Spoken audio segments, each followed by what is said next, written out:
Okay, good morning, everyone. Great to see you all today. Dobro jutro vsi skupaj, lepo da vas vidim. So we're going to continue in our study of the book of Acts today. In nadaljevali bomo z našo študijo v knjigi Apostolska dela. And we have called this study of the book of Acts, How the Truth of Jesus Spread Globally. In dali smo jim naslov, kako je Jezusova resnica se razširila po svetu. And today we're going to be looking at Acts chapter 1, verses 12 to the end of the chapter, which is verse 26. In sicer si bomo danes pogledali sporočilo v apostolskih delih, vers 1, poglavje 12 do 26. So we'll introduce the message this way, because this is a question that is common. How do you know that Christianity is true? In sicer začeli bomo tako, kajti to vprašanje je zelo pogosto, da se vprašamo, kako veš, da je krščanstvo resnično. How do you know that it isn't just true for you, but not true for everybody? In kako veš, da to ni res samo zate, ampak da je to res za vse? So these are important questions that we need to answer, first for ourselves, and then for others that we may talk to. No in to so vsa ta pomembna vprašanja, na katera moramo odgovoriti najprej zase, na to pa še za druge, in sicer za vse tiste, s katerimi se pogovarjamo. And going to depart from the notes here, but this is also like a series of videos that I put together on our YouTube channel, answering questions that I commonly get when I talk to people on the street. So people have a lot of questions. No in tu sem, moram povedati, naredil tudi celo serijo video posnetkov, ki so na YouTubeu in ki se ukvarjajo s tem, kajti ljudje, ko govorim z njimi, ko jih srečam na cesti, mi postavljajo vprašanja v zvezi s tem. So, as we have seen, the foundation for the Christian faith is a historical event, the resurrection of Jesus Christ from the dead. No in kot smo videli, je temelj krščanske vere zgodovinski dogodek, to je vstajenje Jezusa Kristusa od mrtvih. Because 1 Corinthians chapter 15 verse 17 says, if Christ has not been risen from the dead, then your faith is in vain. Namreč to piše v verzu 15-17, če Kristus ni bil obujen, je vaša vera nič vredna. But our evidence for the resurrection hinges on the credibility of witnesses. Toda naši dokazi o vstajenju so odvisni od verodostojnosti prič. How do we know that they weren't deceived? In kako vemo, da niso bili prevarani? How do we know that their witness was not corrupted by selfish motives? In kako vemo, da njihovega pričevanja niso pokvarili neki sebični motivi? How do we know that the men who testified about Jesus' resurrection were trustworthy witnesses? In kako lahko vemo, da so bili možje, ki so pričali o Jezusovem vstajenju, verodostojne priče? So that's the question that Luke is going to deal with as we look at the end of chapter 1 today. In to je vprašanje, s katerim se ukvarja Luka. Danes si bomo pogledali konec prvega poglavja. So he starts by assuring this person that he's writing to, Theophilus, that Jesus presented himself alive to these men by many convincing truths. That's what he said in proofs in verse 3 that we studied last week. In sicer začne z zagotovilom svojemu prvemu bralcu, to je Teofilu, da se je Jezus tem možem pokazal živ s številnimi prepričljivimi dokazi. In to izhaja tudi iz verza številka 1. So now he wants to show that these men were godly men of integrity, whose witness we can trust. In zdaj želi pokazati, da so bili ti možje pošteni in Boga boječi in katerih pričevanju lahko zaupamo. So Luke wants us to know that Christianity is credible because it is based on the witness of the apostles, who were godly men of integrity. In Luka želi, da vemo, da krščanstvo da je verodostojno, ker temelji na pričevanju apostolov, ki so bili pobožni možje in neoporečni. So now I'm going to read Acts 1 verses 12 to 26. It's a very long passage, so please stay with me. Acts chapter 1 verse 12 says, "Then they returned to Jerusalem," which is what Jesus had told them we looked at last week, "from the mount called Olivet, which is near Jerusalem, a Sabbath day's journey. And when they had entered, they went into the upper room where they were staying, Peter, James, John, Andrew, Philip, and Thomas, Bartholomew, and Matthew, James the son of Alphaeus, and Simon the Zealot, and Judas the son of James. These all continued with one accord in prayer and supplication with the women, and Mary the mother of Jesus, and with his brothers. And in those days Peter stood up in the midst of the disciples, altogether the number of names was about 120, and said, 'Men and brethren, this scripture had to be fulfilled, which the Holy Spirit spake before by the mouth of David concerning Judas, who became a guide to those who arrested Jesus. For he was numbered with us and obtained a part in this ministry. Now this man purchased a field with the wages of iniquity, and falling headlong, he burst open in the middle, and all his entrails gushed out. And it became known to all those dwelling in Jerusalem, so that the field is called in their own language Asaldama, that is, the field of blood.'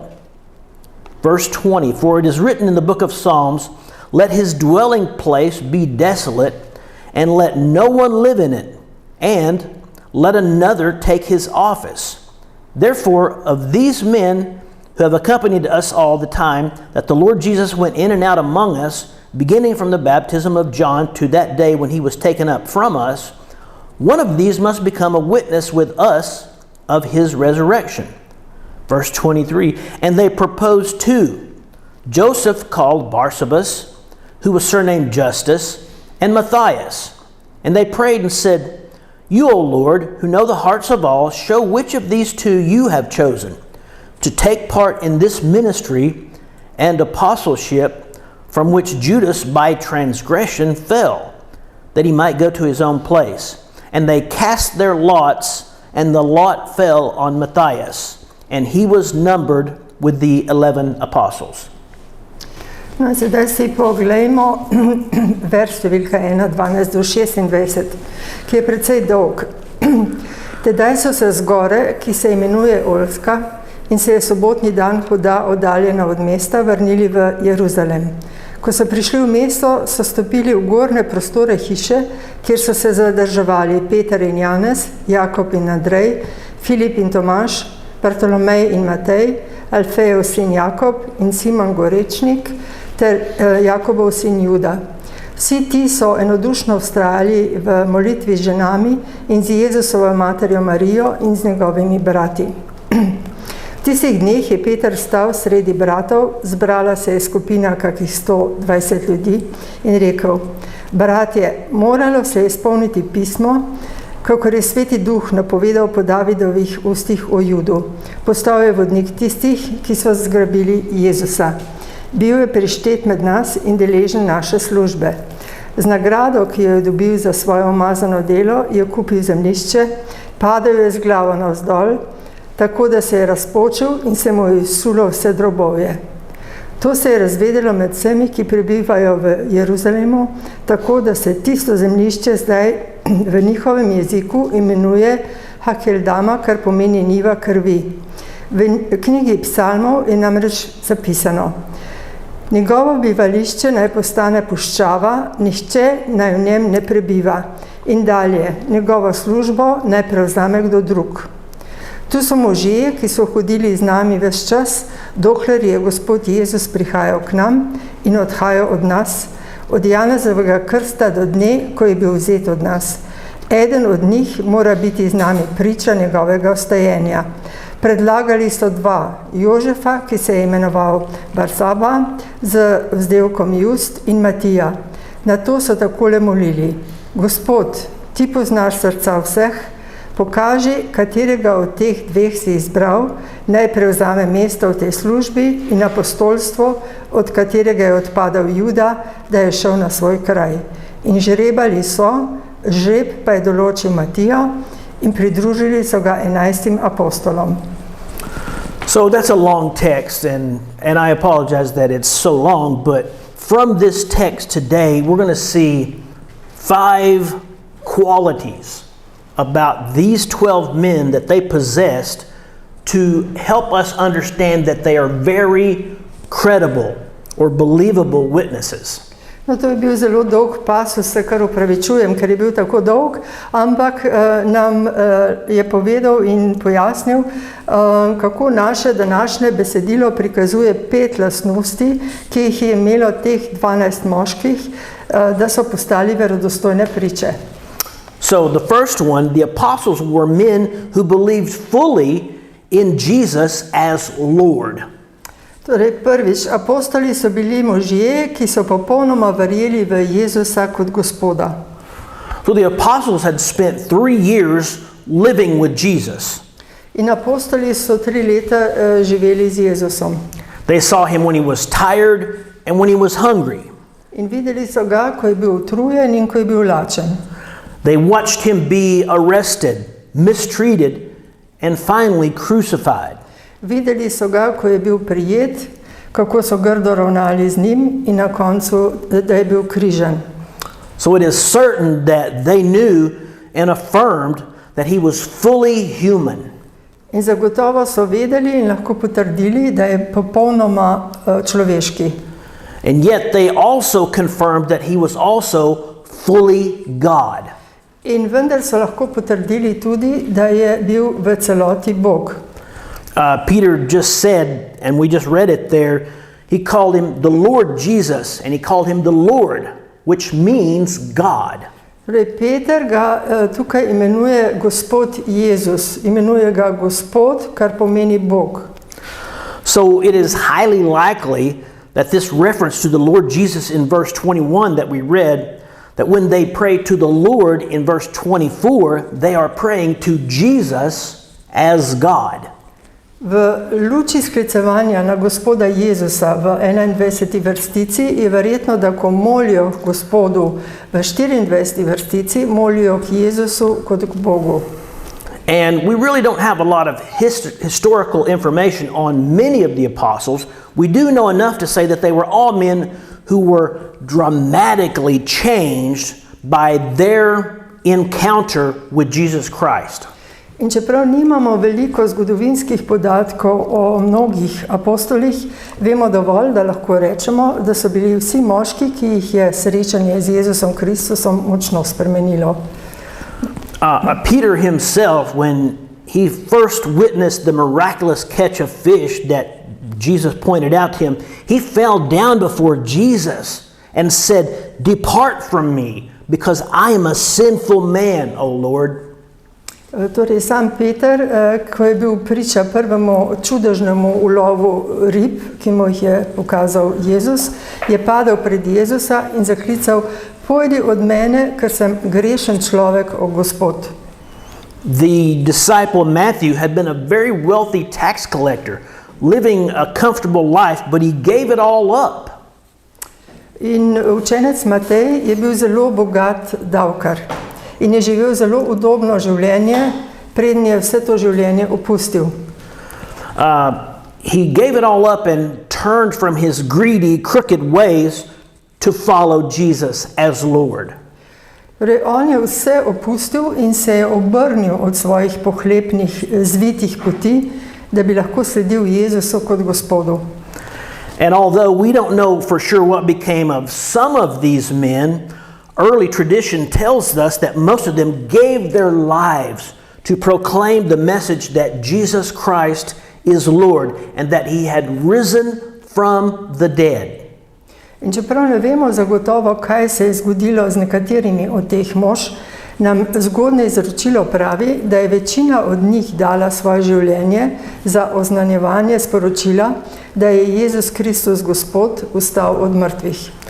And it was not just the apostles, but also Jesus' mother here, Mary, and his brothers are a part of this group that is gathered into this room. Ampak tu niso samo apostoli, tu je tudi Jezusova mati Marija in pa tudi njegovi bratje, ki so del te skupine. So this is the last time that Mary is going to be mentioned in the Bible. In to je tudi zadnji krat, ko je Marija omenjena v Svetem pismu. And there is absolutely no biblical evidence that Mary was always a virgin. In tudi ni nobenih svetopisemskih dokazov, da je bila Marija vedno devica. That teaching arose from the unbiblical idea that celibacy is better than having marital relations. Ta pogled je izhajal iz nebiblijske ideje, da je celibat v moralnem smislu boljši od zakonskih odnosov. The truth is, she and Joseph had other children after Jesus was miraculously conceived by the Holy Spirit. In sicer z Jožefom sta imela še druge otroke, potem ko je Jezus bil čudežno spočet s Svetim Duhom. By the same token, there's no biblical evidence that we are to pray to Mary or that she is higher than any other believer. In prav tako ni nobenih svetopisemskih dokazov, da bi morali moliti k Mariji ali da bi bila ona povzdignjena nad katerega koli drugega vernika. And there is also no biblical evidence whatsoever for this blasphemous teaching that Mary is a co-redemptrix with Christ. Prav tako ni nobene svetopisemske podpore za bogokletni nauk, da je Marija soodrešiteljica Kristusa. And I think it's evidence here by her being present that she believed in Jesus herself as her Savior and her Lord. Njena prisotnost tukaj dokazuje, da je verovala v Jezusa kot svojega odrešnika in kot svojega Gospoda. But the bigger point here is that each of these people gathered in this upper room were there because he or she had experienced a dramatic change in their hearts and lives because of this personal encounter with Jesus Christ. In bistvo tega je, da je bil vsak od zbranih v tej zgornji sobi tam, kjer je zaradi osebnega srečanja z Jezusom Kristusom doživel dramatično spremembo tako v svojem srcu kot v življenju. So yes, it's true, many of them had been put into doubt and confusion when he was crucified, but they now fully believed that he was raised from the dead because they had seen him. In čeprav je mnoge izmed njih njegovo križanje spravilo v dvom in povzročilo zmedo, so zdaj popolnoma verjeli, da je vstal od mrtvih. So that really is the starting point of the Christian faith. In to je res tisto izhodišče krščanske vere. So a natural question here is, have you come to know Jesus Christ personally? In sedaj je naravno vprašanje, ki se postavlja, ali ste vi osebno spoznali Jezusa Kristusa? Has he changed your heart from being self-seeking to being a follower of him? In ali je spremenil vaše srce iz sebičneža v to, da ste postali njegov sledilec? So Christianity is not just a matter of accepting a set of teachings or following a moral code, although it does involve those things. Krščanstvo namreč ni samo stvar sprejemanja niza doktrin ali sledenja moralnemu kodeksu, čeprav vključuje oboje. Christianity is primarily this. It's a matter of coming to know God through Jesus Christ and of receiving forgiveness of sins and eternal life through believing in his death and his resurrection for our sins. Gre predvsem za to, da spoznaš Boga po Jezusu Kristusu, da sprejmeš odpuščanje grehov in večno življenje z vero v njegovo smrt in ostajenje za svoje grehe. So the second thing that we can see here is the apostles were men of obedience and prayer. In druga stvar, ki jo tu vidimo, je, da so bili apostoli možje poslušnosti in molitve. Why were they gathered in this upper room in Jerusalem? In vprašanje, zakaj so bili zbrani v tej zgornji sobi v Jeruzalemu? It was because Jesus had told them to stay there and wait for the promise of the Holy Spirit, which we talked about last week. No, ker jim je Jezus rekel, naj ostanejo tam in naj čakajo na obljubo Svetega Duha, to je ta obljuba, o kateri smo govorili prejšnji teden. Now that was not an easy thing to do. In to ni bilo nekaj lahkega, kar bi lahko storili. Jerusalem was not a friendly place for believers in Jesus at this very moment. Namreč Jeruzalem takrat ni bil prijazen kraj za vernike v Jezusa v tistem trenutku. It would have been easier to find a nice, quiet place out in the countryside somewhere. Veliko lažje bi našli nek miren kot, kamor bi se lahko umaknili nekje na podeželju. And besides, they had to think about their living expenses too. Poleg tega so morali razmisliti tudi o stroških v zvezi z svojim življenjem. So why not spend some time earning some money by going back to their old jobs, whether it was fishing or doing some other kind of work? In zakaj ne bi porabili svojega časa raje za zaslužek denarja, tako da bi se vrnili k svojemu prvotnemu ribiškemu poslu ali pa upravljali neko drugo delo? Or if they were thinking about the Great Commission, they might have thought, we need to get out and start this task of preaching the gospel. Ali pa če bi razmišljali o nekem velikem naročilu, bi morda pomislili, moramo se lotiti naloge oznanjevanja evangelija. But Jesus told them to wait, and so they waited. Toda Jezus jim je rekel, naj čakajo, in tako so čakali.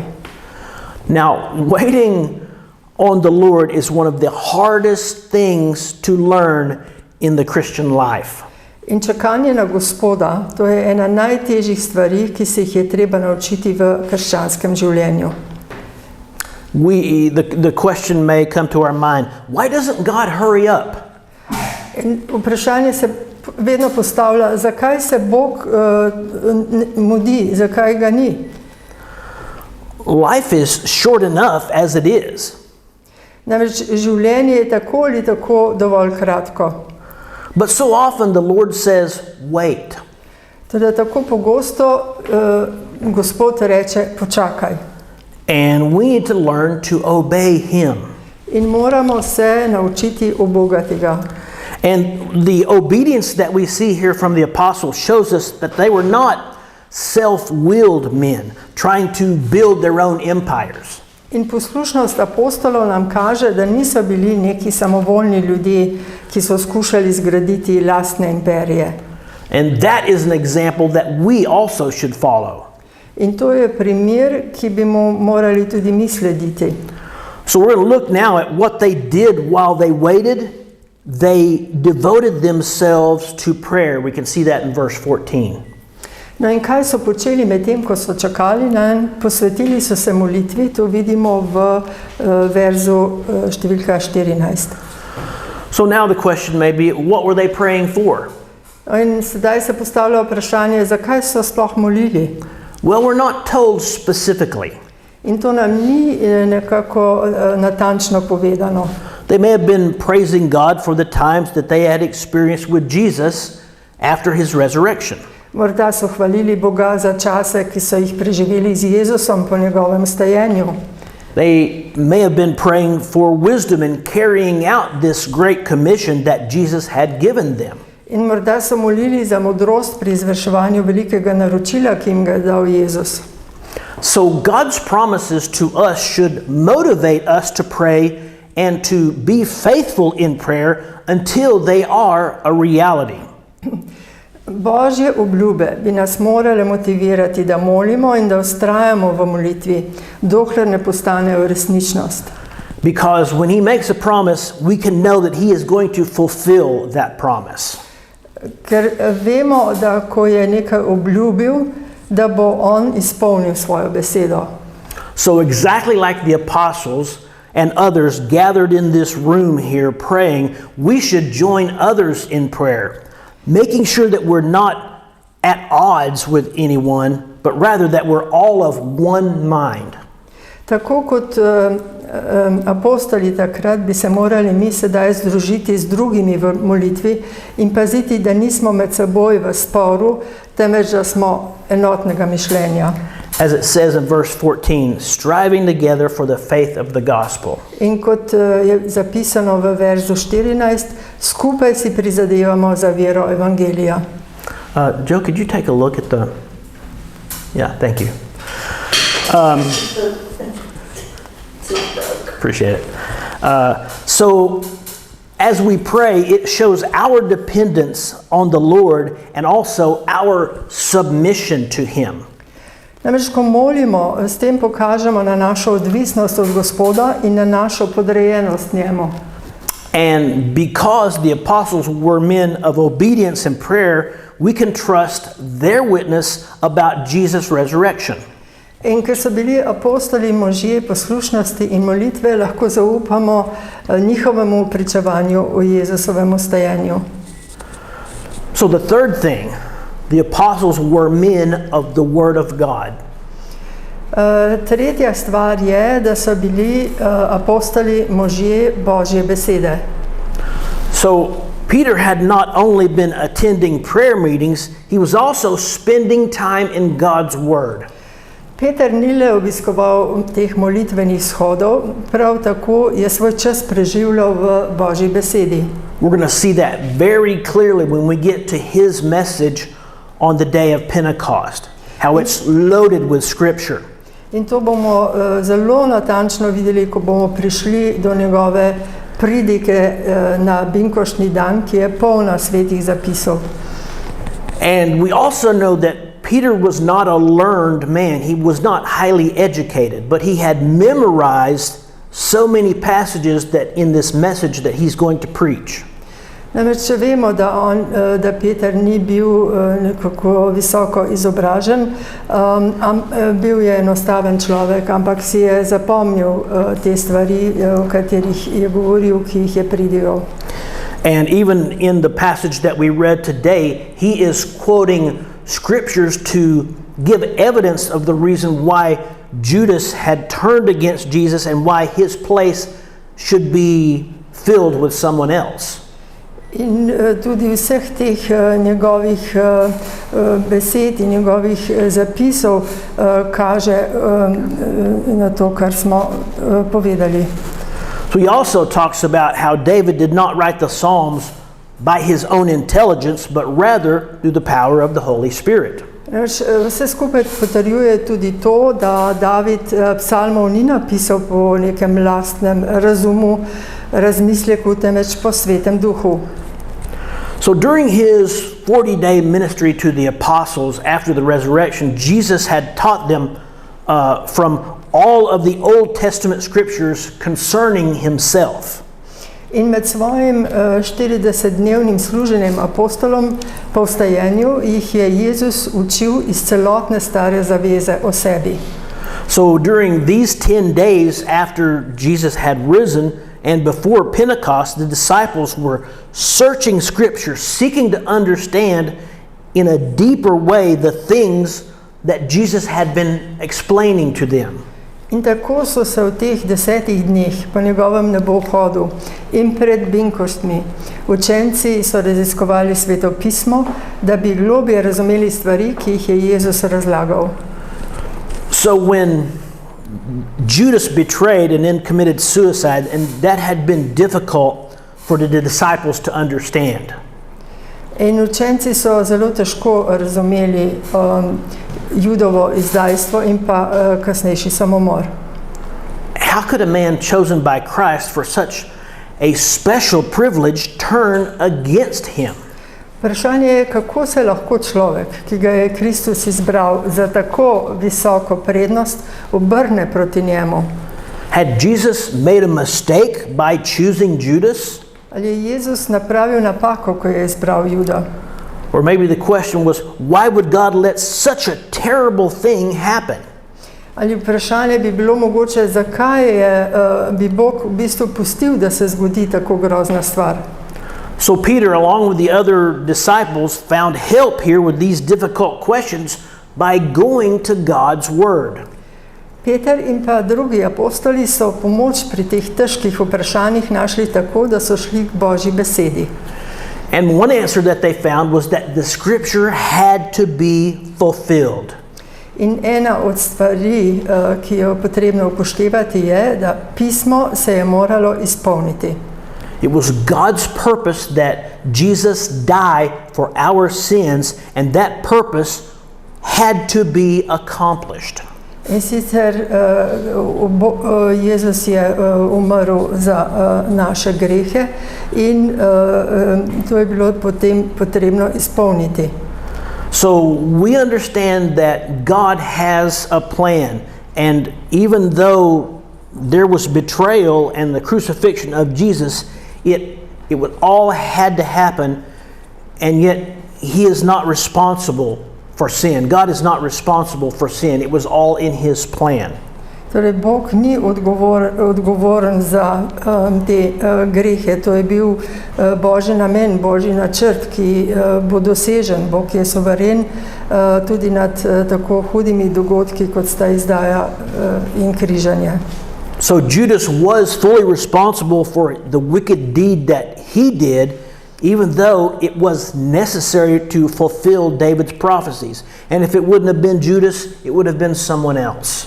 Torej, Bog je bil pri tem suveren nad temi dogodki in Juda je bil celoti odgovoren za ta dejanja, vendar če ne bi bil on, bi bil to nekdo drug. So Peter quoted from the Old Testament, Psalm 109, as a matter of fact, as the justification or the explanation for why Judas, his place as an apostle, had to be filled by another person. Torej, Peter je citiral Stari testament, Psalm 109/8, kot utemeljitev, zakaj mora Judovo službo zasesti nekdo drug. Before Jesus had gone away, he had told the 12 that they would sit on 12 thrones judging the 12 tribes of Israel. In Jezus je rekel 12, da bodo sedeli na 12 prestolih in sodili 12 Izraelovim rodovom. So then, at this point they are 11, they had to have a replacement for Judas to make 12. Takrat, v tistem trenutku, jih je bilo 11, treba bilo najti zamenjavo za Judo, da bi bilo 12. So the point I'm trying to make here is that the apostles were men of the Word who were appealing to the Word to explain this difficulty of Judas' betrayal and death, and that the need to replace him with another trustworthy witness. Bistvo je, da so bili apostoli možje besede, ki so se obrnili na besedo, da bi pojasnila težavnost Judove izdaje in smrti, ter potrebo, da jo nadomestijo z drugo zaupanja vredno pričo. So this is an example to us, or it teaches us that we should go to God's Word with all the difficulties that we encounter in life. Torej, to je v bistvu nauk. Učijo nas, da se moramo vsemi težavami, na katere naletimo, obrniti na Božjo besedo. We can believe the testimony of these 12 men because they were men whose lives had been radically changed through this personal encounter with Jesus Christ. In lahko verjamemo pričevanju apostolov, ker so bili možje, katerih življenje se je spremenilo zaradi osebnega srečanja z Jezusom Kristusom. So they were men of obedience, prayer, and also men of God's Word. Bili so možje poslušnosti, molitve ter možje Božje besede. So the fourth thing I want to show you, the apostles were very careful witnesses of the Lord Jesus. In četrta stvar, ki bi jo sedaj rad predstavil in poudaril, je, da so bili apostoli zelo skrbne priče Gospoda Jezusa. So I said this last week, the apostles, they weren't religious geniuses who invented Christianity. In kot sem rekel že prejšnji teden, apostoli niso bili neki verski geniji, ki bi izumili krščanstvo. They were not profound philosophers. In tudi niso bili neki globoki filozofi. They were not even experts in Scripture. In tudi niso bili strokovnjaki za Sveto pismo. They were simply witnesses talking about what they personally had seen. Bili so samo priče in govorili so o tem, kar so sami videli. So good witnesses don't invent stories. They truthfully tell exactly what they have seen and heard. Dobre priče si namreč ne izmišljajo zgodb in po pravici pripovedujejo natanko tisto, kar so videli in slišali. So when Peter here lays out the qualifications for a replacement for Judas, he is saying that the man must have been with Jesus from the very beginning of his ministry, and he must be a witness of Jesus' resurrection. In tako Peter, ko je razložil kvalifikacije za zamenjavo za Judo, trdi, da mora biti človek z Jezusom od začetka njegovega delovanja in mora biti priča njegovega ostajenja. Now, I want to say this again. It is important that we understand the Christian faith is founded primarily on a historical event that has many credible eyewitnesses. It's specifically the resurrection of Jesus Christ from the dead, that event. Torej, pomembno je povedati, da krščanska vera temelji predvsem na zgodovinskem dogodku, ki ima veliko verodostojnih očividcev, namreč prič pri vstajenju Jezusa Kristusa od mrtvih. So I'm simply saying what Scripture says, that the foundation of our faith is a verifiable historical event. Torej pravim, kar pravi pismo, da je temelj naše vere preverljiv zgodovinski dogodek. And so we need to understand if it's true, then everything else follows. In če je to res, potem sledi še vse ostalo. So if it's false, then nothing else follows, but we know that it's true. Če je to lažno, potem ne sledi nič drugega, ampak mi vemo, da je to res. So it was to this historic, life-changing event, the resurrection of Jesus Christ from the dead, that the apostles spent the rest of their lives proclaiming that this happened. This was true.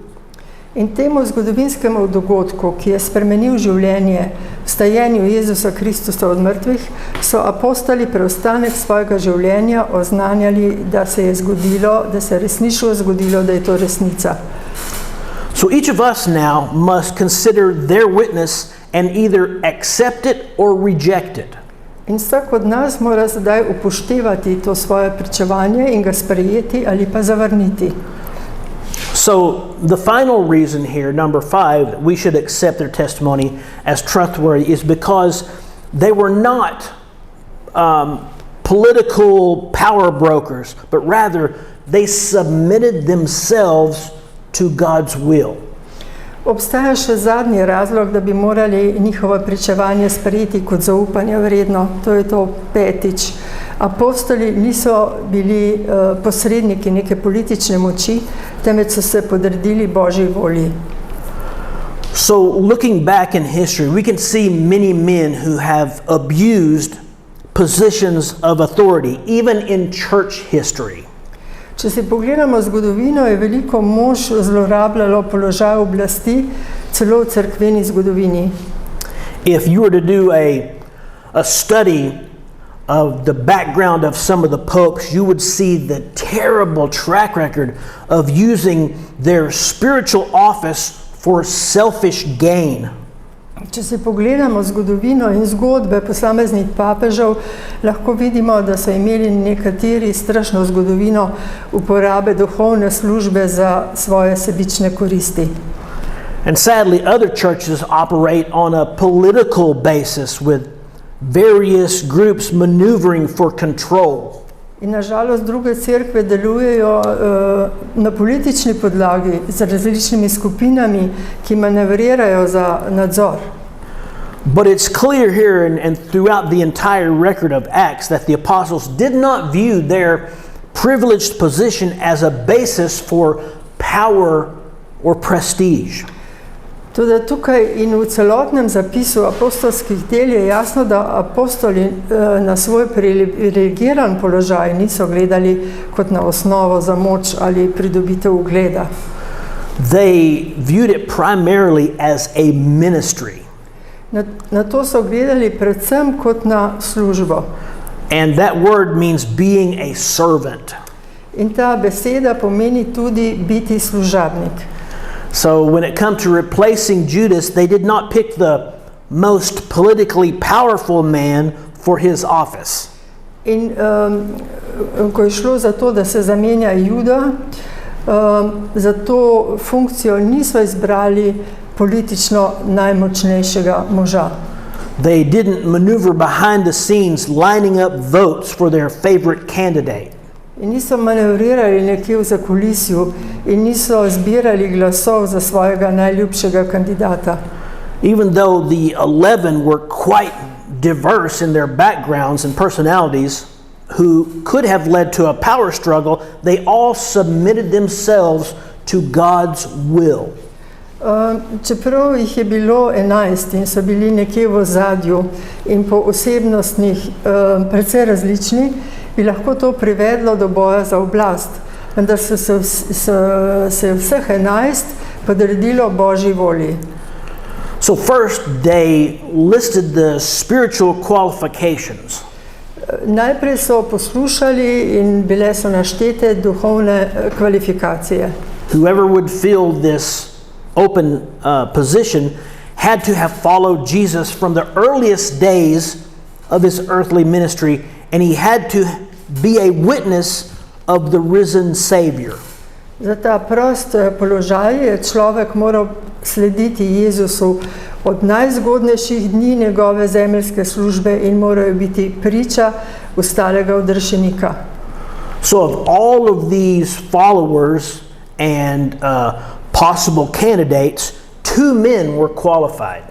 Od vseh sledilcev sta bila 2 moža, tista, ki sta bila usposobljena.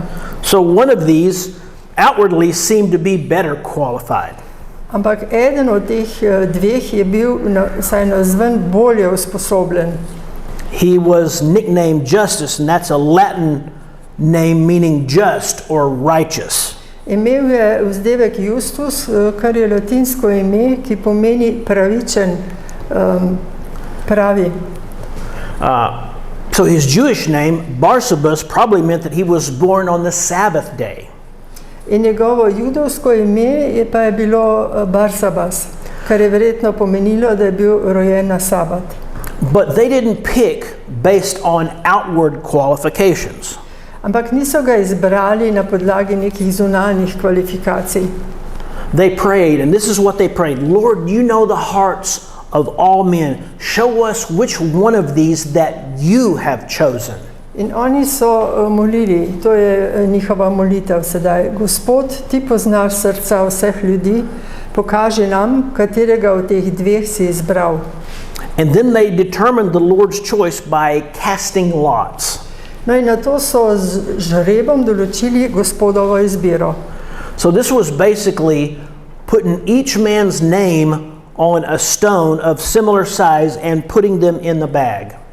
No in to je v bistvu pomenilo, da se napiše ime vsakega človeka na ločene kamne, podobne velikosti, in da v lonec oziroma v košaro.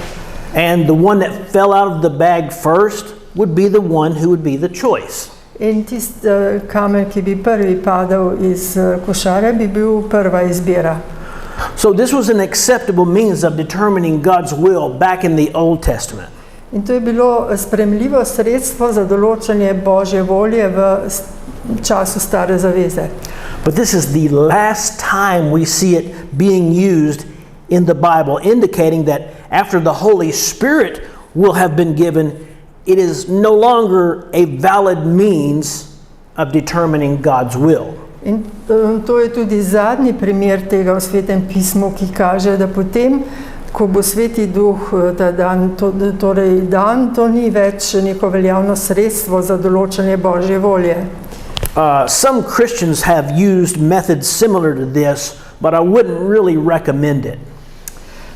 Torej nekateri kristjani so še vedno uporabljali to metodo, vendar je ne bi priporočal. And if you do use it, you can't go for 2 out of 3 if you don't like the first result. Rekel bi, da če to uporabljate, ne morete izbirati 2 od 3, če vam prvi rezultat ni bil všeč. You have to submit to God's will as revealed the first time, and that's exactly what the apostles did here. Namreč podrediti se moraš Božji volji, kot je bila razodeta prvič, in to so tukaj storili apostoli. They weren't voting for their favorite candidate. Namreč oni niso glasovali za svojega najljubšega kandidata. They were simply submissive to God's will. Preprosto so se podredili Božji volji. And they let Jesus, who chose the original 12, choose the replacement for Judas. In prepustili so Jezusu, ki je izbral prvotnih 12, da izbere tudi zamenjavo za Judo. So after Jesus left, the ministry had to go on. Namreč, ko je Jezus odšel, se je služba morala nadaljevati. They gathered together and prayed and searched the scriptures. In tako so se zbrali, molili in pa preiskovali Sveto pismo. And these things are an example for us. In to tak način je primer, kako moramo mi delati. God wants us to know that our Christian faith is trustworthy. Bog namreč želi, da vemo, da je naša krščanska vera vredna zaupanja. It's not based on religious speculations, but on the historical event of the resurrection of Jesus Christ from the dead. Ne temelji namreč na nekih verskih špekulacijah, temveč na zgodovinskem stojenju Jezusa Kristusa od mrtvih. And that event proves that He is God, and everything else follows from that fact. In ta dogodek dokazuje, da je on Bog in da vse ostalo je tisto, kar sledi iz tega dejstva. We know that the resurrection is true because these 12 godly witnesses, the apostles, confirmed that it was true. In vemo, da je ostajenje bilo resnično, ker je teh 12 božjih prič, teh apostolov, potrdilo, da je to res. And they did not become rich because of their witness, either materially or by gaining power. In od tega svojega pričevanja se niso obogatili, niso imeli nobenih koristi, ne gmotne, ne s pridobivanjem moči. Instead, they were servants who laid down their lives for the sake of the truth that they had personally experienced, that Jesus Christ was arisen from the dead. No, namesto tega so bili služabniki, ki so dali svoje življenje za resnico, ki so jo osebno izkusili, da je Jezus Kristus vstal od mrtvih. So now, what does this mean for us today? In sedaj vprašanje, kaj to za nas danes pomeni? What can we learn from this passage about how to make a difficult decision? In kaj se lahko iz tega pasusa v bistvu naučimo, kako se lotiti, kako sprejeti neko težko odločitev? So here from this passage I see 6 steps that we should take when we've got to choose and we don't know which way to go.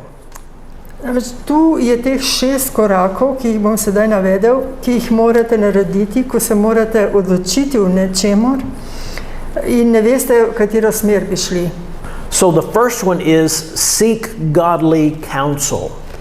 In sicer prva stvar je, iščite božanski oziroma božji nasvet. That means ask someone who has a good spiritual relationship with God. To pomeni, da poiščite najprej nekoga, ki ima dober odnos z Bogom. The second is search the scriptures. In druga stvar je, preiskujte Sveto pismo. The Bible has ways to speak to us that can show us the correct way. Biblija ima načine, kako lahko govori z nami, kako nam lahko pokaže pravo pot. The third thing is list our options. In tretja stvar je, naredite nek seznam svojih možnosti. It has to be clear about the options that we have. Jasno mora biti namreč, katere so te možnosti, ki jih imamo. And the fourth thing is pray for God's guidance. In četrta stvar je, molite za Božje vodstvo. All of believers in Jesus Christ, through Him, we have all been given God's Holy Spirit to help guide us into truth. Torej vsi, ki verjamejo, dobijo v bistvu to možnost, da se jih vodi v resnico. Number 5, make the best decision based on all those informations. In peta stvar je, sprejmite najboljšo možno odločitev na temelju teh štirih pogojev. Yeah, when we look at all of those advices that we have considered, then we make the best decision based on all of this input. Torej, na podlagi vseh teh nasvetov, ki ste jih dobili, na podlagi vseh teh inputov, ki jih imate, boste potem lahko sprejeli svojo najboljšo odločitev. And the last thing, number 6, move on and leave the results with God. In šesta in zadnja stvar, ki je pomembna, pojdite naprej, nadaljujte in prepustite rezultate Bogu. We move forward trusting God, and we don't look back at what might have been. We make a decision based on all of these factors, and we trust God with the results. Torej, pojdimo naprej in ne glejmo nazaj, kako bi lahko nekaj bilo. Torej, prepustimo to upanje oziroma rezultate, kot smo rekli, Bogu. And the last thing I want to say is here, now each person, each one of you must decide, must make this decision. Will you, like Judas, ignore the evidence and follow your selfish desires that lead to destruction? In konec koncev se morate na tej točki potem tudi odločiti, ali boste kot Juda ignorirali dokaze in sledili svojim sebičnim željam, ki vodijo v uničenje. The other option is, will you accept the apostles' witness as true and follow Jesus as your Savior and your Lord? In drugo pa je, ali boste sprejeli pričevanje apostolov kot resnično in sledili Jezusu kot svojemu drženiku in Gospodu. That's the decision that each person must be faced with. In to je v bistvu odločitev, s katero se mora soočiti vsak od nas. It's like being at a fork in the road. Sicer to je tako, kot če si nekje na neki poti in prideš do razpotja. Will I go my way or will I go God's way? In se moraš odločiti, kam boš šel, ali boš izbral svojo pot ali boš izbral Božjo pot. And the Bible is very clear about the end result of both of those paths. In Biblija je tudi popolnoma jasna, kakšni so končni rezultati glede na pot, ki jo izbereš. So if we can help you in any way in making that decision or giving you more information, please reach out to us. We would love to help you in any way that we can. In če vam lahko kakorkoli pomagamo pri iskanju teh rešitev, se obrnite na nas, res bomo veseli, da vam lahko pomagamo kakorkoli. So that'll end the video for today. I want to thank you for joining us and remind you that next week we will not be gathering here, but in 2 weeks we will be gathered here again. In s tem tudi zaključujemo današnje srečanje. Se vam zahvaljujemo, da ste z nami in vas samo obveščamo, da naslednji teden, da nas ne bo in da se vidimo spet čez 2 tedna. So until next time, God bless you. No in do takrat naj vas Bog blagoslovi.